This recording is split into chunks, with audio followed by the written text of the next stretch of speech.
So hello guys, my name is Prashant. Today we learn the rule of the road by the A.Z. Gardiner.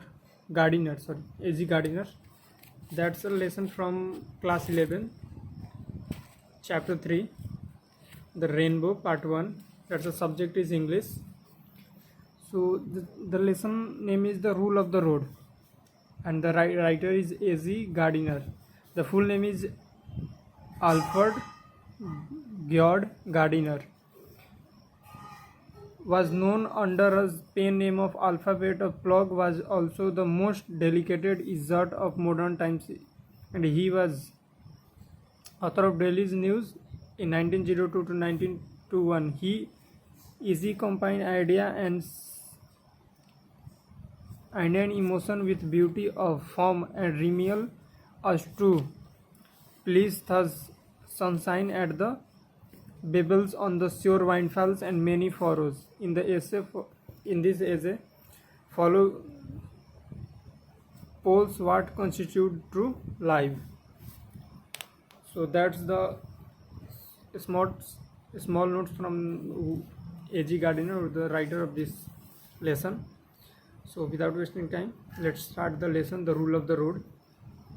So first of all, we started from phrase 1. A stone old lady was walking with her basket down the middle of the street in Petrograd to the great contusion of the hall, and with no small peril foot passengers. But she replied, but it was pointed to her that the pavement was the place for foot passenger, but she replied, I am going to walk where I like, we got liberty now.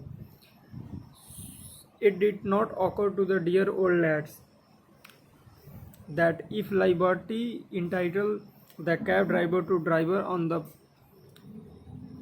pennants, and all the end of such ills away, and nobody would get anywhere, individual liberty would have become social anarchy. Phrase 2.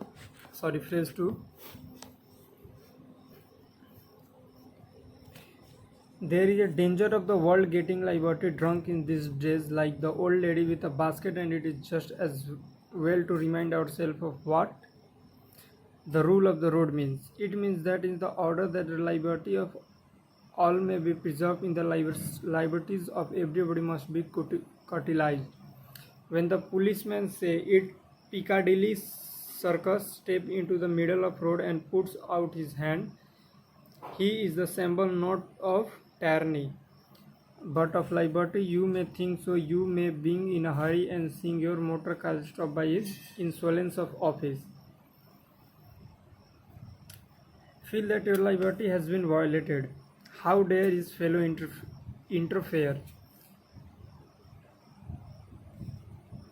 with your free use of the public highway? Then if you are a reasonable person, you will reflect that if he did not interfere with you, he would interfere with no one, and the result would be you would never cross Piccadilly Circus at all.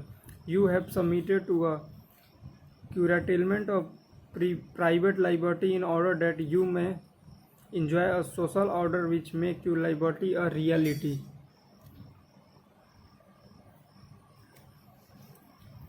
Third, liberty is not a personal affair only but a social contract.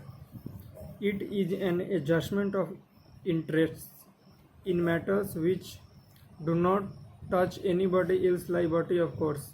I may be as free as I like. If I choose to go down the strand in a dressing gown with long hair and bare feet, you shall say me nay. You have liberty to laugh at me, but I have the liberty to indifferent to you.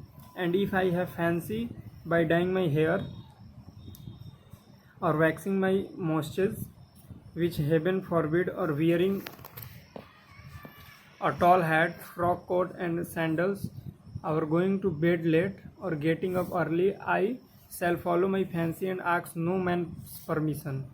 Phase 4. In all these as a thousand, I suppose the fact is that we can be neither complete anarchists nor complete socialists.